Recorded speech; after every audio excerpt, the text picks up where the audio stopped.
En un mundo saturado por ideas en conflicto con los grandes principios de la palabra de Dios, precisamos de una cosmovisión que mantenga viva la luz de la verdad.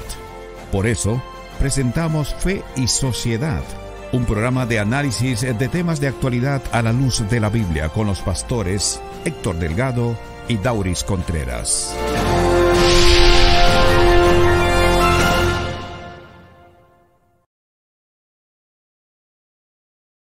Bienvenidos, queridos amigos, a esta nueva entrega de su programa Fe y Sociedad. Como siempre, es un placer para nosotros compartir este programa con todos ustedes.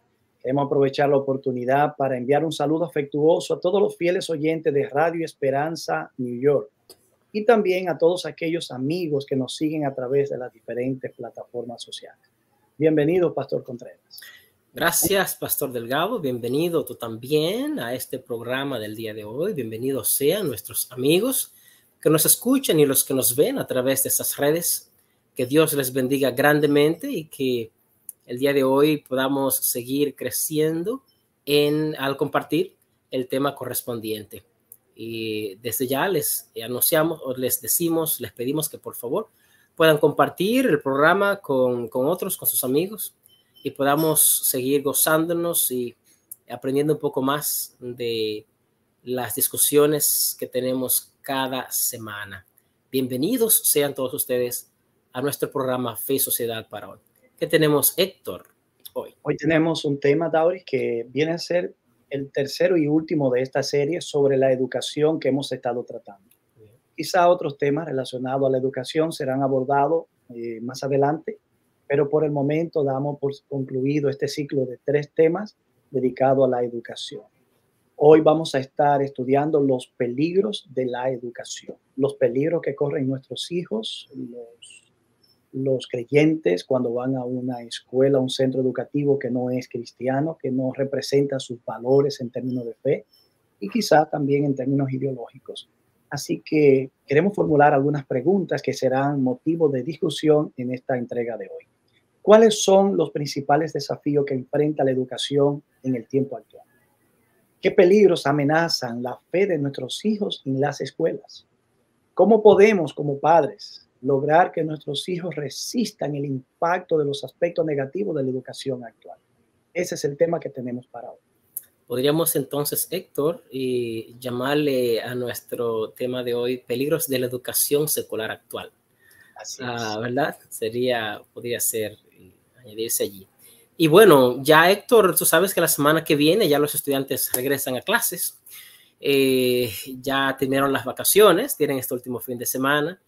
Y ya los que van a la universidad ya entran, los que salieron de la high school, los que van a la escuela primaria por primera vez, o los que entran a la high school también, o a la escuela media, intermedia, middle school, también comienza la semana que viene. De modo que es muy atinado el programa de hoy, ya concluir, ¿verdad? Con esta serie de 3 programas, como tú habías mencionado. Y que los padres que están mirando, que si usted tal vez no es padre, pero tiene algún sobrino, alguna sobrina, algunos padres, también puede presentarle este programa para que así puedan ser enriquecidos con estas cosas que nosotros discutimos. Queda muy atinado, Héctor, justamente este día, que es ya ahora este último fin de semana para comenzar el nuevo año escolar. Esperamos que los demás programas sobre este tema ustedes lo hayan visto, y si no lo han visto, le animamos a que los puedan ver y que puedan reflexionar en algunas de las cosas que nosotros hemos discutido allí para crecimiento personal propio, de sus hijos o de otras personas también a las cuales usted pueda ayudar. La semana pasada, Héctor, nosotros estuvimos hablando sobre la escuela, la casa, el hogar como primera escuela. Y allí pudimos ver las cosas que el hogar debe enseñar.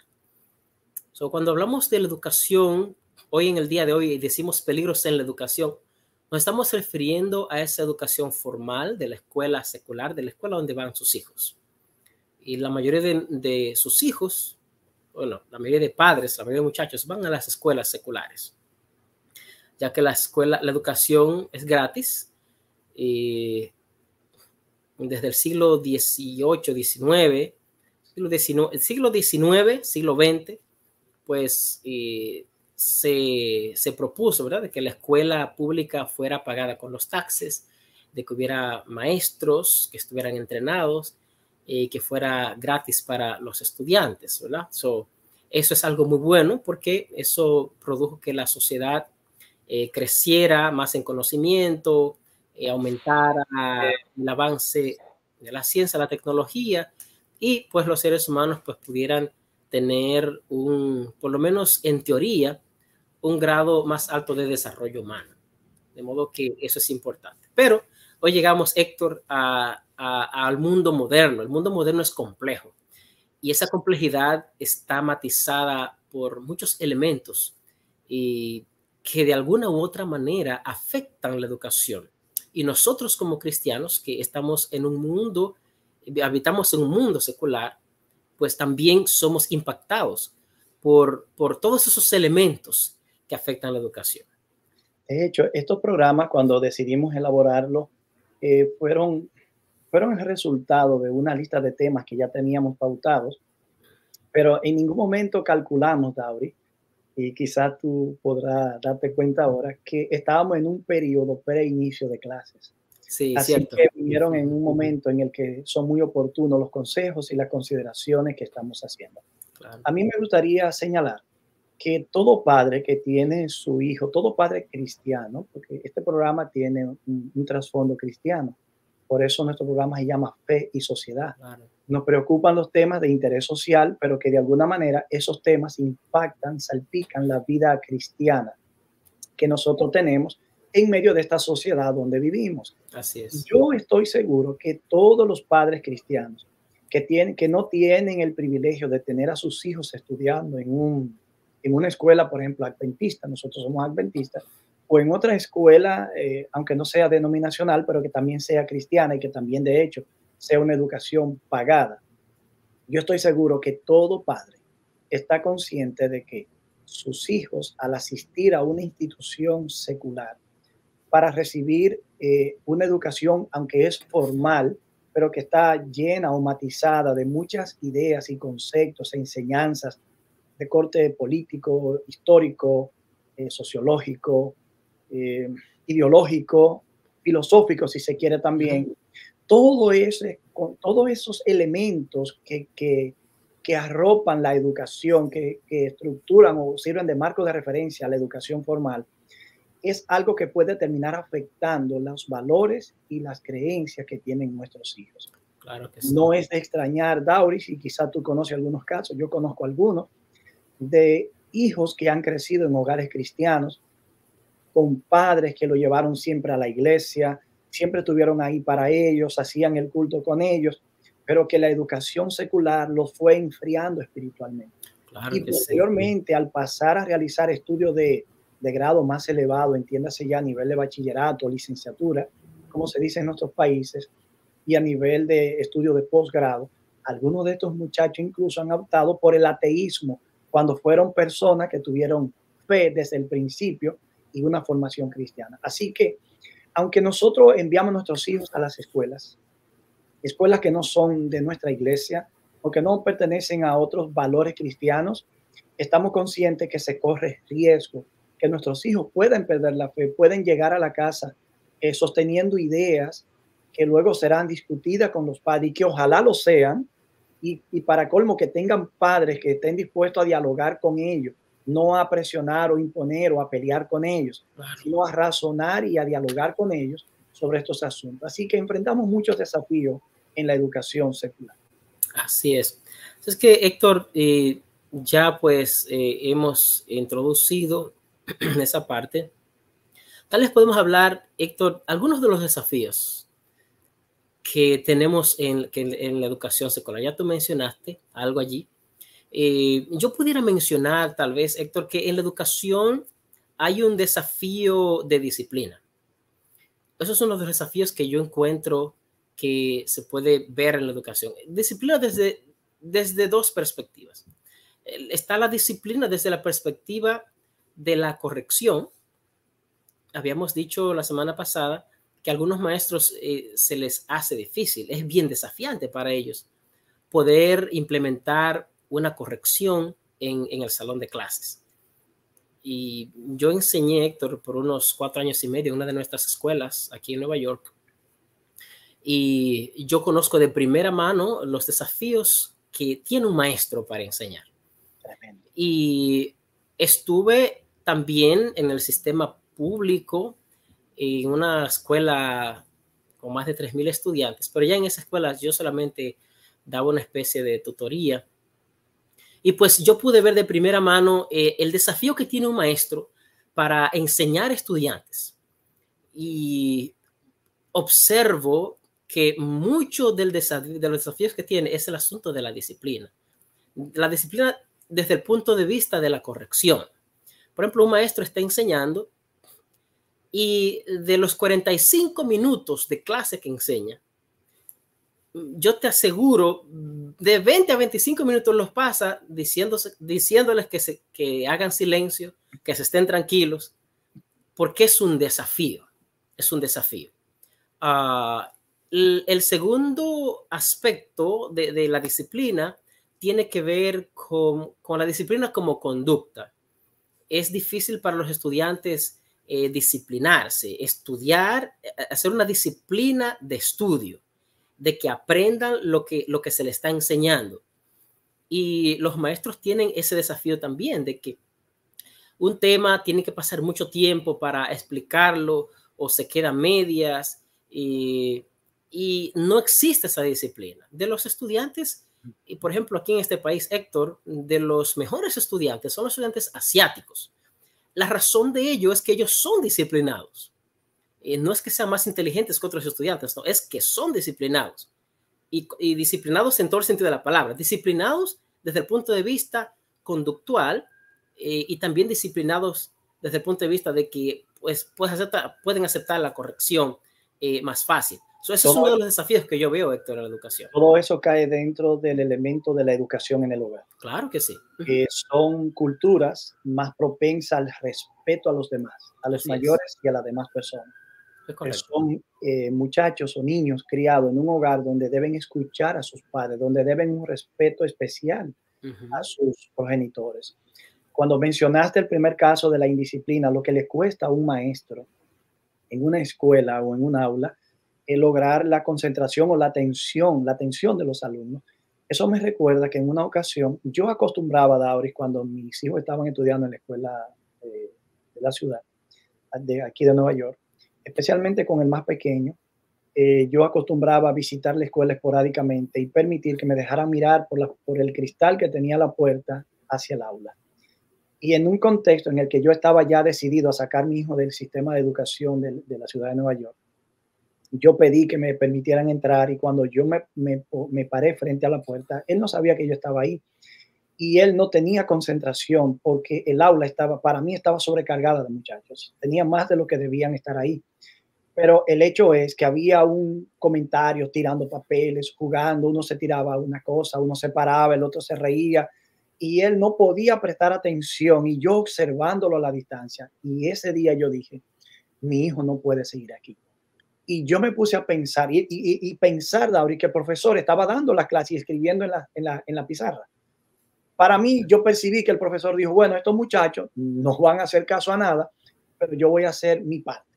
Yo voy a impartir la clase y se va a quemar todo el que no entienda nada porque yo sí expliqué y yo sí dije.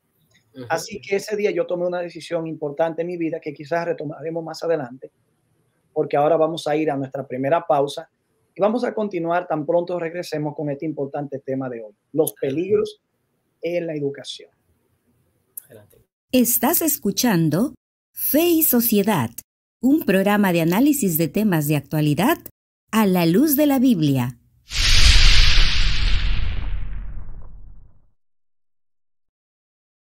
En la sección anterior iniciamos el estudio de nuestro tema de hoy, que se titula Los peligros de la educación. Cuando hablamos de los peligros de la educación, estamos pensando no solo en los aspectos que nacen en el hogar, también lo que tiene que ver con el currículo y la enseñanza en la escuela, algo que veremos también ya a continuación.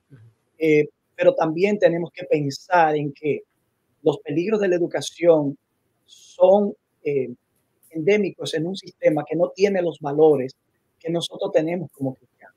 Héctor, que también quería decir, en lo que me quedo ahorita, y perdona que te interrumpa, es el hecho de que el desafío de la disciplina, aunque es cierto, aún en nuestro tiempo, el maestro a veces tiene que enfatizar mucho, hagan silencio, porque siempre estaba molestando. Pero este desafío moderno no se da solamente en la educación secular, también se da en la educación cristiana. Ese es un desafío, ¿verdad? De disciplina. Naturalmente, porque cuando hablamos de disciplina, Dauris, si un niño no ha aprendido el principio de la disciplina en el hogar, del respeto a las demás personas, incluso a las personas mayores, no se le ha enseñado a prestar atención cuando alguien le está hablando y responder de manera adecuada, entonces es obvio que no importa dónde esté. Hay que tomar en cuenta que los centros educativos que no son seculares, que son cristianos, que tienen una educación religiosa, enfrentan tremendos desafíos porque allí llegan niños profundamente indisciplinados por padres que, aunque tienen un buen interés, creen que la escuela va a arreglar a sus hijos. Perfecto. Eso es Pero correcto. realmente la escuela no está para sembrar en nuestros hijos los valores o la educación que debe ser dada en el hogar.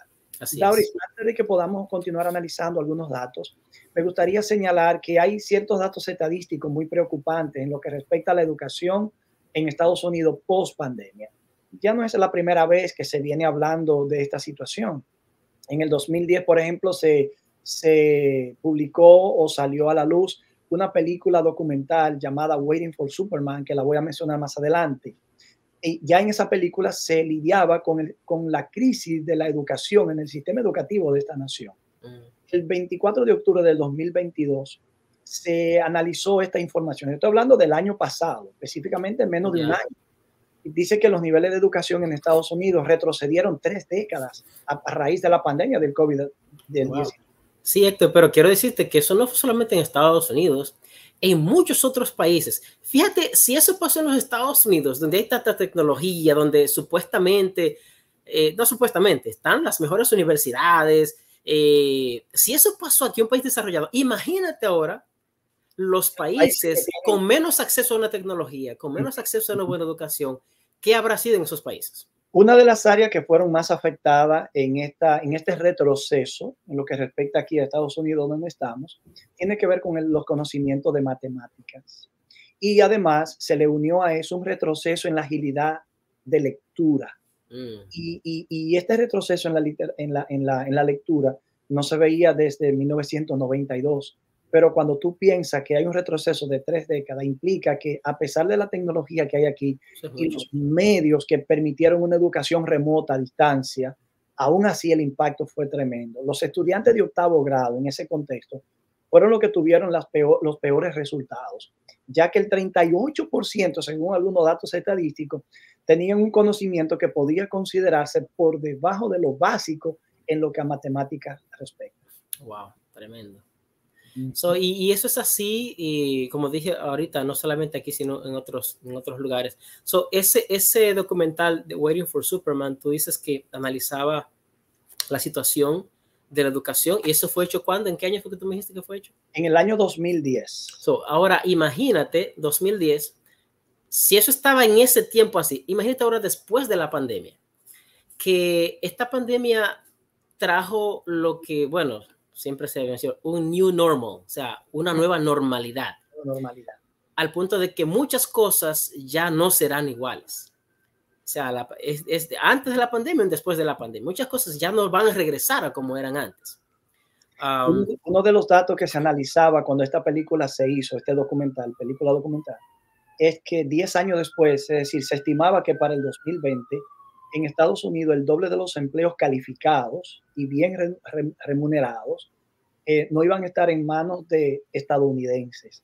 Si la tendencia en términos educativos se mantenía, sería bueno ver si hay datos estadísticos recientes que puedan ilustrar qué ocurrió con esa previsión que se tenía en términos de una proyección, porque luego, si le sumamos a este problema 3 décadas de retroceso en 2 áreas básicas, la lectura y las matemáticas, posiblemente esta estadística no sea más del doble, sino más del triple. Es así. Otro asunto, Héctor, que funge como un desafío para la educación y que también no solamente es un desafío, sino que también puede ser un peligro, que vamos ya cuando toquemos ya los peligros de la educación, es el asunto de la tecnología. Y la tecnología ha sido de mucha bendición para la educación, ya que a través de la tecnología el acceso a la información es más rápido, el acceso al conocimiento es más rápido. Pero fíjate qué cosa, lo que está supuesto a facilitar la educación ha hecho que los estudiantes sean más lazy, sean más haraganes en el cuanto a buscar el conocimiento.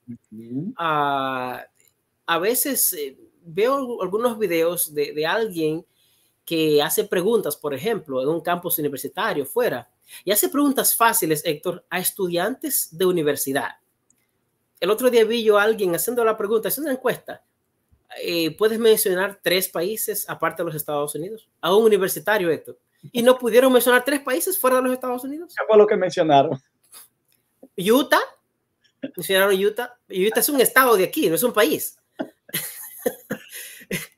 Dios Ni mío. siquiera Canadá y Estados Unidos, que son los que están aquí al borde. Y digo, wow, pero ¿cómo es posible? Pero quizás no fue la falta de conocimiento, quizás fue la presión que la cámara le impuso. No, Héctor, pero era bien abierto que estaba la conversación. Y habían otros ahí que no pudieron responder cosas sencillas que un niño de, qué sé yo, de high school o de elemental puede contestarte esa pregunta. Eso te indica a ti, Héctor, que a pesar de la tecnología que está supuesta a ayudar al conocimiento, los estudiantes han dependido más de la tecnología y han usado menos el cerebro. Y eso no solamente pasa a los estudiantes, eso es que nos pasa a todos. Por ejemplo, antes nosotros grabábamos, memorizamos 10 números de teléfono de la esposa, del papá, de la mamá, del hermano, pero ya uno tiene el teléfono, no es para que memorizarse si está allí. Yo me estoy sintiendo mal ahora. ¿Sabes? ¿Por qué? Porque ese ejemplo que tú pones me afecta a mí. Después que dependo del teléfono, yo apenas me sé el teléfono de mi hijo, el de mi esposa y el del hijo menor. Si tú me lo preguntas ahora mismo y apostamos algo, yo pierdo seguro. Pero mira, a silencio, que ahorita me llamó alguien del hospital y alguien me llamó y me preguntó por el número de mi esposa. Y a mí en ese momento yo me turbé, no le puedo dar el número de mi esposa. De un señor que ahora tiene 84 años y yo veía que él sacaba un telefonito pequeñito, no de estos teléfonos inteligentes, y él marcaba los números y en el camino hizo como 5 llamadas. Y yo le dije, caballero, le voy a hacer una pregunta. Esos números usted los tiene en su memoria, ¿verdad? Me dijo, sí. Yo le dije, ¿cuántos números usted se sabe de memoria? Me dijo, yo puedo marcar más de 18 números distintos de memoria. Tremendo. Y yo me sorprendí. Una persona sin preparación académica, casi sin siquiera educación básica. Evidentemente, Dauri, la tecnología tiene sus beneficios. Claro. Pero el elemento que se le debe sumar a este peligro de la tecnología no es porque la tecnología per se es peligrosa, sino por para lo que se puede prestar.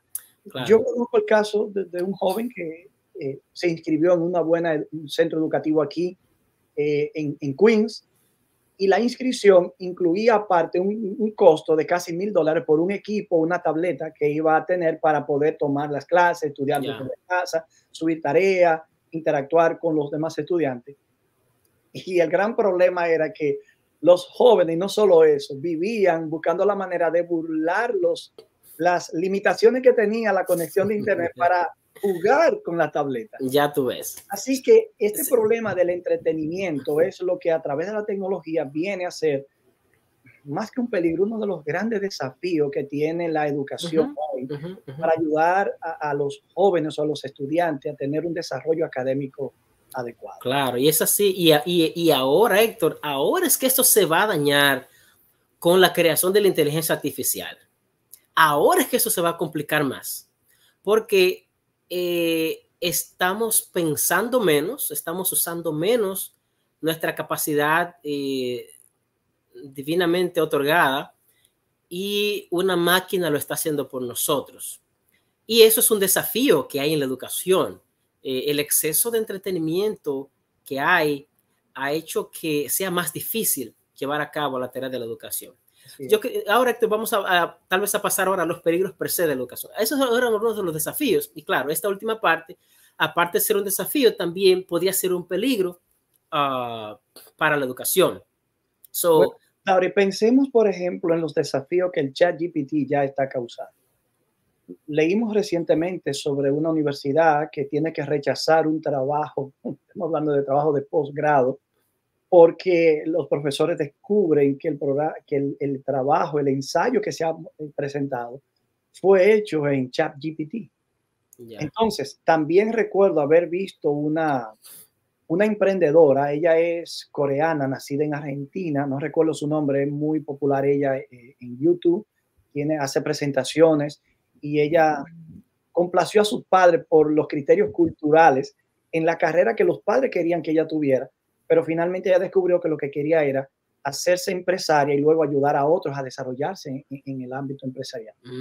Y ella incluso ha ido a Silicon Valley a presentar ponencias para que personas que están allí y que quieren tener alguna empresa en algún momento en base al conocimiento que ella tiene, reciban instrucción de parte de ella y ella ayuda en esa dirección. Ella dice que ella es profesora en una universidad importante y que ella ha llegado a un punto en el que, puesto que es inevitable, yo vi una ponencia que ella hizo sobre la inteligencia artificial y pone los vellos de punta lo que esta gente percibe y entiende en este contexto. Pero ella decía, yo como profesora lo que hago es que no lucho contra eso porque sé que es imposible, sino que en el currículo de enseñanza mío, yo implemento otras cosas que me permitan percibir el nivel de desarrollo académico que los estudiantes están teniendo. Así que creo que aquí, más que la educación misma, depende mucho del genio, la vocación del maestro, el pedagogo, para ayudar a los estudiantes a tener una educación de calidad. Eso es correcto. Es allá de los peligros que, a pesar que puede tener la educación, aún a través de una persona así. Ahora, Héctor, yo haría la pregunta respecto a los peligros de la educación secular. ¿Es la educación una actividad influenciada por la sociedad o es la sociedad influenciada por la educación? Podríamos decir que ambas cosas hay. Ambas cosas, eso es correcto, ambas cosas. En primer lugar, la educación es influenciada por la sociedad porque al final es la sociedad quien determina el currículo. Al mismo tiempo, la sociedad es influida por la educación, ya que la sociedad es un producto de la educación que tiene. Tú ves, por instance, en un lugar donde, digamos, opera el comunismo, pues la educación está matizada para producir ciudadanos que propongan o que avalen o que apoyen el sistema de gobierno comunista. ¿Ok? So, todo producto de esa educación, bueno, la mayor parte del producto de esa educación va a ser un producto así. Igualmente en las sociedades donde tienen otras formas de pensar. So, desde ese punto de vista, sí, la educación es influenciada por la sociedad y el sistema que opere, y también la sociedad también es influenciada por la educación. En ese contexto, entonces, Héctor, hablamos un poco del currículo. Hablamos un poco del currículo educativo. ¿Quién determina? Vamos a hablar de eso después de esta pausa que vamos a tener ahora. Adelante. Una idea para que continuemos en esa línea. Adelante, entonces. La presencia del Padre rodeaba a Cristo, y nada le sucedía que Dios en su infinito amor no permitiera para bendición del mundo. Esto era fuente de consuelo para Cristo, y lo es también para nosotros. El que está lleno del Espíritu de Cristo vive en Cristo. Lo que le suceda viene del Salvador, que les rodea con su presencia. Nada podrá tocarle sin permiso del Señor. Todos nuestros padecimientos y tristezas, todas nuestras tentaciones y pruebas, todas nuestras pesadumbres y congojas, todas nuestras privaciones y persecuciones, todo, en una palabra, contribuye a nuestro bien. Todos los acontecimientos y circunstancias obran con Dios para nuestro bien. El Ministerio de Curación, página 389.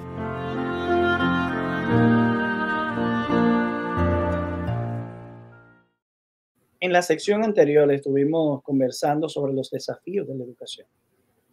Uno de esos desafíos era la disciplina, tanto en el hogar como en el estudiante mismo. Pero pasamos luego a analizar criterios que son peligrosos o peligros que hay en la educación. Y hemos estado mirando ya la tecnología como un bien en sí mismo, pero que puede degenerar o desencadenar en un peligro por cuanto el entretenimiento a través de la tecnología puede sustituir la validez de este medio para informarnos, educarnos y ayudarnos a avanzar académicamente.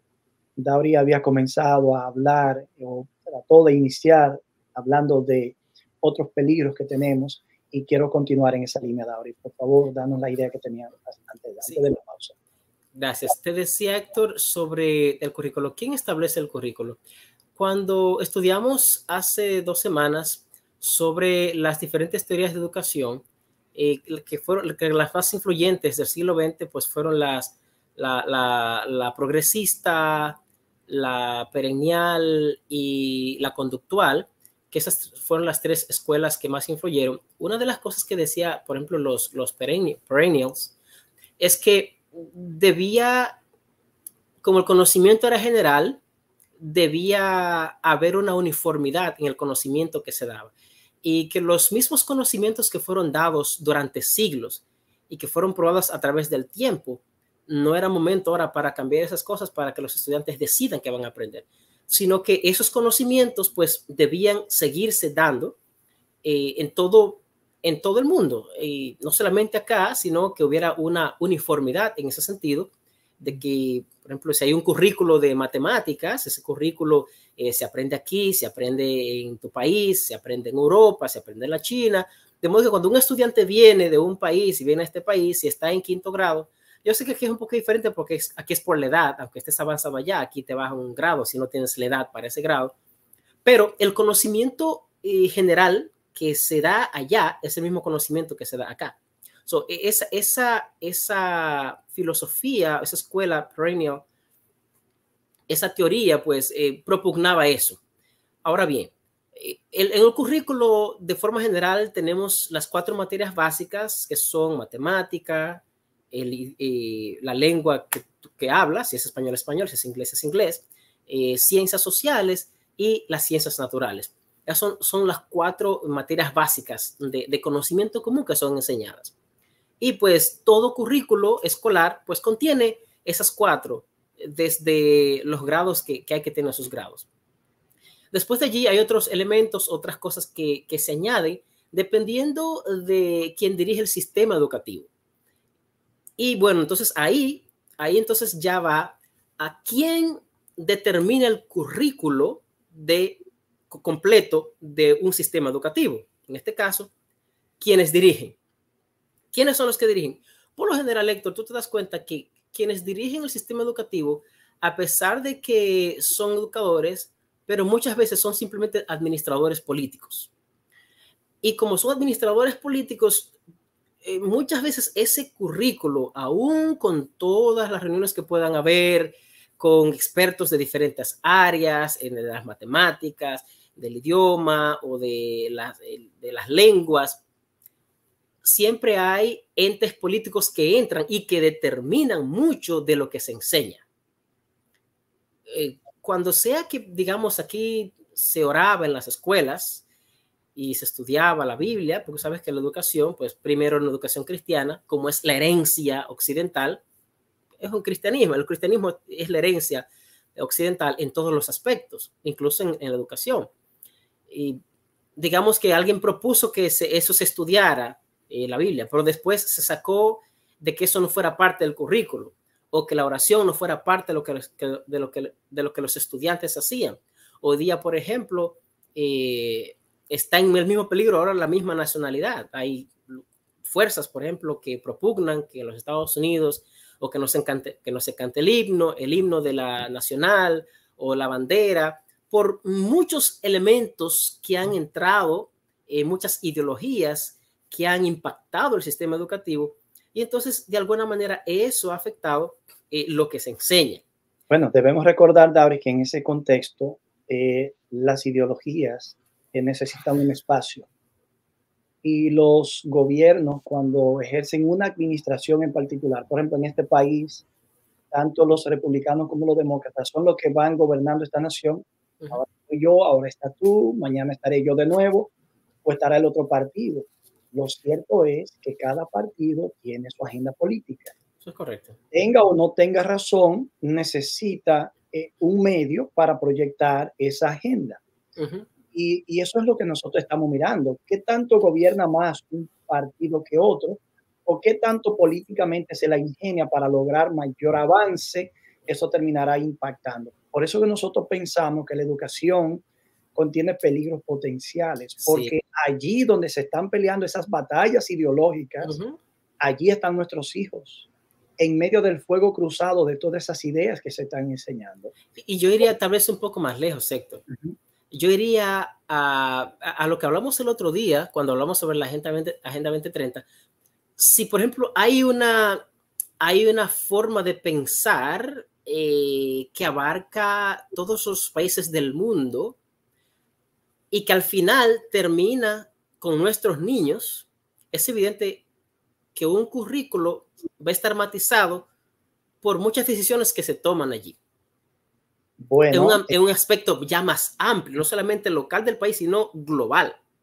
Bueno, y en ese caso hay que entender que no solo hay una agenda local, puede haber una organización transnacional, es decir, que trascienda una nación, como en este caso la ONU, que tenga una agenda que a nivel político la implementa, pero que lleva dentro de su contenido ciertas ideologías o enseñanzas que van de alguna manera a impactar los valores, las creencias, la cultura y los principios por los cuales obtiene una persona para vivir por ellos. Eso es correcto. Entonces, allí hay un peligro, Héctor, de que las enseñanzas básicas que una persona, bueno, según los parámetros y los paradigmas que se han colocado para definir una persona educada de forma cultural, que aprende matemáticas, que aprende el lenguaje, que aprende las ciencias sociales y que aprende las ciencias naturales, que es lo básico.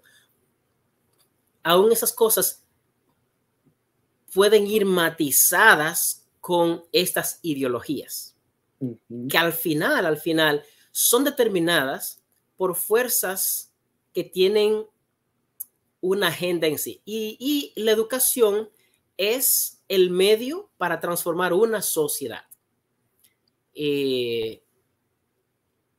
Alguien, no recuerdo quién fue que dijo, dame un niño a los 7 años y yo haré de él lo que yo quiera. Algo así fue que dijo. A los niños que se educan en las escuelas y se les enseña lo que el currículo dice que hay que enseñársele, eso forma la sociedad del futuro. Las ideologías que allí son presentadas, las enseñanzas que tienen respecto a cualquier cosa que no tienen que ver con matemáticas, que no tienen que ver con sus ciencias sociales, que tienen que ver con cualquier otra cosa, allí son enseñadas. Y al final tenemos un resultado, tenemos un producto, Héctor, que está formateado. Por esa razón, hay algunos peligros que pueden entrar allí que pueden también formatear a nuestros muchachos. Yo no sé tú aquí, pero ya tú estuviste 4 años en el sistema educativo de esta nación, pero yo me daba la oportunidad de observar el comportamiento de los estudiantes, el trato entre ellos, el trato entre los niños y las niñas. Y déjame decirte, Dauri, que es triste la forma profana e irrespetuosa en la que los niños le hablan a las niñas, cómo la tratan, como si fueran objetos, como si fueran de su propiedad para ellos hacer lo que quieren. No estoy ahora inclinando la balanza hacia la necesidad de defender el género femenino. Estoy diciendo algo que yo pude ver, pero también la forma en la que los niños uno con otro se tratan y luego el comportamiento desordenado e impetuoso que tienen. Es fácil decir, estos muchachos no tienen un padre que haga algo con ellos. Es fácil decir, estos muchachos no tienen educación en su casa, pero el hecho es que no están saliendo de la casa, están saliendo de la escuela. Así que un hogar sin disciplina y una escuela con un currículo pobre o que contiene pocos valores reales para impregnar la salud y la educación de estos muchachos, evidentemente no puede. Y lo que uno ve, lo que uno está mirando, es un indicio de lo que está ocurriendo en términos de la enseñanza. ¿Sabe, Dauri, que cuando hablamos de la Agenda 2030, el punto 4 de los 17 objetivos que tiene la ONU es precisamente garantizar una educación de calidad? Pero cuando tú vas mirando todo el contenido, y esto fue algo que ya yo observé cuando tratamos ese tema, el objetivo 1 tiene que ver con la eliminación de la pobreza. También el número 2 tiene que ver con llegar a un objetivo de tener hambre cero en la tierra. El número 13, que es una carta que se juega a todo nivel ahora, tiene que ver con el clima. Pero para ponerte 3 ejemplos, el primero tiene 5 enlaces de entidades que apoyan y que documentan ese propósito. Yeah. Y el número 5, que tiene que ver con la igualdad de género, tiene 17 enlaces. Oh, wow. Así que en ese contexto, que es uno de los que nosotros entendemos que son, vamos a llamarlo peligros porque el tema de igualdad de género suena bien, pero contiene elementos que para nosotros nos crean unos desafíos que son descomunales y que podemos esos desafíos catalogarlos como peligros en la educación hacia los valores que nosotros tenemos como cristianos. Yo también, Héctor, y tal vez eso sea un problema más aquí en los Estados Unidos, pero también se está exportando a otros países, y es el asunto de la educación sexual. De forma personal, yo creo que los padres son los que deben proveer a sus hijos la educación sexual. Yo no creo que eso sea algo para que se enseñe en la escuela. Claro, yo sé que hay un aspecto biológico que sí se puede enseñar. Por ejemplo, yo recuerdo que cuando yo estudiaba, yo estaba en 8º grado, nos daban el programa de educación venía con una parte de anatomía. Y parte de la anatomía, pues, tocamos ese tema. Pero cuando hablamos hoy día, en el tiempo moderno, de la educación sexual, estamos hablando más que simplemente anatomía. Ahora hay una ideología, y ahora que tú mencionas la ideología de género, la excusa de la educación sexual para entrar a ese tema es precisamente eso, para hacer una especie de formateo, de formatear las mentes de esos muchachos que van creciendo. Y algunos de los principios que son enseñados van en contra de los principios que nosotros tenemos como cristianos. Por esa razón, cada padre cristiano debería darles educación a sus hijos. Y si no sabe, porque a veces también entre los cristianos se mira eso como un tema tabú. No debe ser un tabú. Si usted no se siente cómodo educando a sus hijos respecto a eso, busque a algún consejero cristiano, alguien que pueda ayudarle, pero no deje eso a que otro haga esa educación. Y si no, alguien que usted no sabe. No quiere acudir a alguien porque le da vergüenza o apuro, o no quiere aparentar que adolece de ciertos conocimientos cuando ya tiene toda una familia formada. Hay libros, Dauri, tú lo puedes comprar, muchísimos. Puedes leer. Y en esa autoformación, que no es más que parte de un proceso de disciplina aplicado al aprendizaje y al crecimiento y al desarrollo, nosotros podemos encontrar las instrucciones necesarias para ayudar a nuestros hijos. Vamos a pasar a esta última pausa y regresamos a nuestra última sección. Adelante. Estás escuchando Fe y Sociedad, un programa de análisis de temas de actualidad a la luz de la Biblia.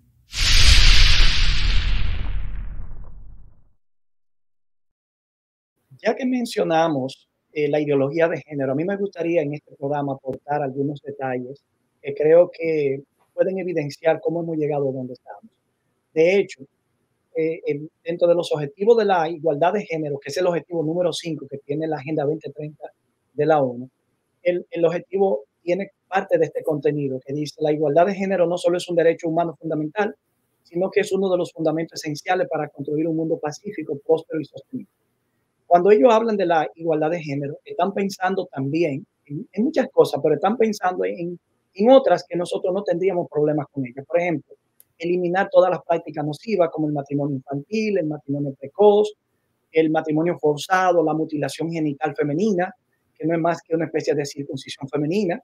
Se cree que la tasa de niñas entre 15 a 19 años sometidas a mutilación genital femenina en 30 países del mundo, estamos hablando de que eso es algo alarmante. Y te pone a buscar información sobre eso y te rompe el alma pensar que hay personas que son sometidas, muchachas y niñas sometidas a ese proceso. Por ejemplo, en África, la mutilación femenina es una práctica común en comunidades de más de 29 países. Wow. Algunos grupos étnicos de países asiáticos, ciertas comunidades de la India, Indonesia, Malasia, Pakistán, Sri Lanka. En el Medio Oriente la práctica se mantiene, por ejemplo, en los Emiratos Árabes Unidos, Omán, Yemen, en Irak, en Estado de Palestina.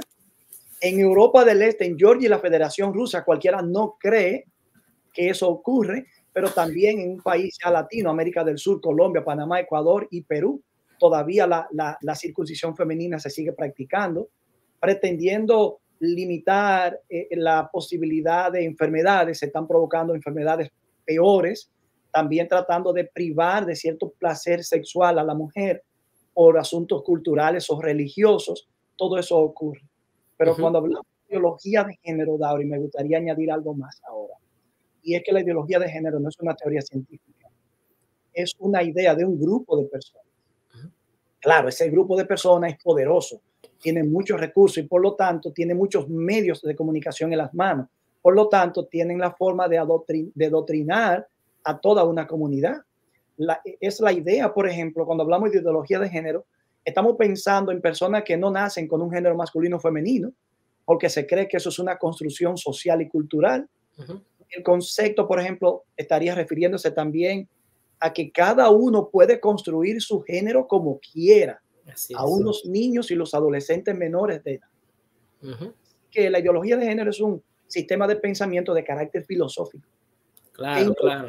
La sexualidad y la afectividad humana como un hecho puramente psicológico, y de eso voy a hablar algo ahorita, como algo de preferencia y de voluntad, y algo como que está predeterminado por elementos y creencias culturales, y se entiende que entonces para que esa ideología pueda fluir, hay que crear una anticultura que destruya la cultura, incluso David, una desconexión con el pasado, porque es desde allí de donde se nos exportan los criterios que no impiden el desarrollo de la ideología de género en la actualidad. Claro, y yo sé, Héctor, que tal vez el argumento para la proliferación de esta idea es el ostracismo que históricamente se ha tenido contra, digamos, personas con atracción al mismo sexo y ese tipo de cosas. Digo, bueno, como ha habido tanto ostracismo contra este tipo de personas, vamos a hacer algo para que se normalice eso y que ya pues todo el mundo pueda aceptar eso. Y yo entiendo, no sé si en algún momento tengamos un tema solamente que hable sobre la ideología de género, que podamos tocar todos los elementos que incluyen allí. Vamos a pedirle, Dauris, a los amigos que están conectados ahora en vivo, que puedan colocar allí si ellos están interesados en que tratemos este tema. Perfecto. Así que no solo este tema, sino cualquier otro tema que a ustedes les gustaría que tenga así relación con lo social, la fe, déjanos saber, colócalo allí. Si ustedes quieren que se trate el tema de ideología de género, así, escriba eso, ideología de género. Y vamos a identificar esa declaración como una señal de que debemos tratar ese tema y ya luego estaríamos anunciando cuándo lo estaríamos tratando. Perfecto. Entonces, el asunto puede estar movido allí. El único problema, Héctor, es que con ese argumento, entonces entramos a una... Bueno, ese es bien complejo, porque es que ahora mismo, en el tiempo moderno, hay la idea de una deconstrucción de los hitos históricos, culturales y morales que han definido la sociedad, especialmente la sociedad occidental. Entonces, en toda esa deconstrucción, no solamente se atacan las instituciones religiosas, otras instituciones que por mucho tiempo han sido de mucha identificación de la cultura, sino que otros puntos también, incluso este punto de la ideología de género. Ahorita, Héctor, cuando yo te mencionaba el asunto de la educación sexual, tú te das cuenta que la tecnología ha traído consigo una hipersexualización de los seres humanos. Y los niños no están exentos a eso. Hoy día, en los últimos 13 años, cuando apareció el celular inteligente, que fue por los 2008, 2010, por allí, cuando digo celular inteligente me refiero a este tipo de celular que usted tiene el internet, tiene todo en su mano y que ahora está accesible a todo el mundo. Está a la distancia de un touch. De un toque en el teclado. A diferencia, por ejemplo, de otras sociedades en el tiempo romano, en el tiempo griego, que había mucha perversidad también, ¿verdad? Y al igual que hoy, la diferencia de hoy es que ahora todo el mundo, incluso los niños, tienen acceso a eso. Entonces, hay una sociedad influenciada por el pensamiento freudiano con Freud. ¿Cuál era el otro, Héctor? Nietzsche. Por ejemplo, en el caso de Freud, el padre del psicoanálisis, que él hablaba de que el ser humano es un ser humano sexual de por naturaleza, desde que nace, busca el seno de la madre y todo eso. Con esas ideas que influenciaron tanto nuestra sociedad occidental, todo se ha desarrollado para que ahora se vaya al otro extremo. Yo entiendo la idea de que a veces puede creer de eso, que es un tema tabú, pero hay que educar a los niños con eso también. Ahora, eso es muy diferente a irnos al otro extremo para que ahora los niños crezcan en un ambiente totalmente pervertido y corrompido. Entonces, en la educación está ese peligro, la educación secular, Héctor, de que como ya hay una hipersexualización, por ejemplo, en las escuelas públicas, bueno, como quiera van a ser, digamos, estar activos sexualmente. Vamos a darle condones, por ejemplo, ¿ok? Pues como quiera lo vamos a hacer, vamos a darle para que por lo menos no salgan embarazadas las muchachas. Siempre las soluciones son soluciones maquilladas. Siempre se va por la vía más fácil, por donde cuesta menos, por donde menos trabajo hay que realizar. Así es. Y cuando tú tomas soluciones cosméticas, tú tienes precisamente resultados de esa naturaleza. Sí. Y cuando tú tienes una sociedad que está agrietada y tú te crees que con curitas las grietas de nuestra sociedad van a impedir que se nos desplome encima, nosotros realmente estamos adivinando lo que estamos haciendo. Uno se pregunta si realmente quienes nos gobiernan, quienes nos están educando, quienes construyen el currículo educativo para que nuestros hijos lo asimilen, son personas que realmente le está importando algo lo que está ocurriendo en esta sociedad. Así es. Yo me pongo a pensar qué es lo que le dejan como legado a la generación del futuro. Sus hijos, qué es lo que van a encontrar. Y si se inclinan por la misma tendencia administrativa del gobierno o de profesión o carrera, con qué es que van a tener que lidiar. Pero cuando ellos un día descubran que lo que se construyó fue un caballo de Troya, será muy tarde ya. Cambiándolo de lugar y colocándolo donde en el terreno enemigo, se cree que con ese sencillo, que eso garantiza todo. Eso funcionó en esa historia griega, pero eso no funciona ahora en la realidad. Ahora, Dauris, a mí me gustaría decir que uno de los grandes peligros que tiene la educación hoy día es precisamente que se alimenta de la ingenuidad nuestra. ¿Cómo puede un padre cristiano, una familia cristiana, enviar a sus hijos a la escuela, no supervisar lo que están estudiando, no contribuir con las tareas, no documentarse e informarse para poder dialogar con sus hijos acerca de los temas que allí se están debatiendo? No imponer criterios religiosos, no castigar al muchacho, sino poder dialogar con ellos. Pensemos de otro peligro. Algunos pensadores, cuando analizan los cambios de cosmovisiones que se producen en el mundo, dicen que todas las civilizaciones que surgieron, cayeron y dieron lugar a otras, todas se construyeron, sin excepción, sobre un fundamento teísta. Sí, eso es cierto. Dios o las deidades ocupaban un lugar importante. Y aunque eso para muchos hoy es ignorancia del pasado, cabe decir que la civilización actual es la única que se ha construido sobre un fundamento diferente. Por lo tanto, nosotros estamos viviendo en un tiempo donde lo que podemos decir puede ser catalogado fácilmente de ignorancia, pero a la larga estamos mirando al ser humano agobiado por los mismos problemas existenciales que desde el pasado han venido preocupando al hombre. Si yo te digo a ti que a mí ha dejado de importarme de dónde yo vengo, qué hago aquí, hacia dónde yo voy, yo me pregunto qué clase de persona yo soy. Claro. Si a mí eso no me preocupa, ¿qué nivel de interés yo tengo hacia mis hijos, hacia mi familia, hacia la sociedad? Así ya es. Podemos entender el nivel de angustia existencial que está experimentando el ser humano en este tiempo. Y los peligros, Héctor, podemos enumerar muchos otros, pero estos son cosas básicas. Ahora, ¿cuál es la alternativa? ¿Qué alternativa tenemos nosotros para contrarrestar estos peligros? ¿Qué alternativa puede usted tener como padre con hijos en edad escolar o con hijos que están en la universidad ya? O tal vez tiene usted sobrinos, o tal vez tiene usted nietos, o tal vez tiene usted amigos. ¿Qué alternativas nosotros tenemos? Hay varias alternativas. Una de ellas, Héctor, está la educación cristiana. Una de las cosas que tal vez siempre está la excusa es que es muy cara. La educación privada es muy cara y apenas uno trabaja para pagar la renta, para pagar los biles, para pagar, tú sabes, las necesidades que uno tiene. Si al final no puede y tiene que mandarlos a la educación, a una educación secular, acérquese más, esté más cerca de esa educación. Hable más con el muchacho, con la muchacha, mire qué es lo que aprende en la escuela, trate de alguna forma de contrarrestar las ideas que pueden ser contrarias a los principios que usted quiere que el niño aprenda o que la niña aprenda. Hay hogares que han decidido por darle educación en la casa, homeschooling.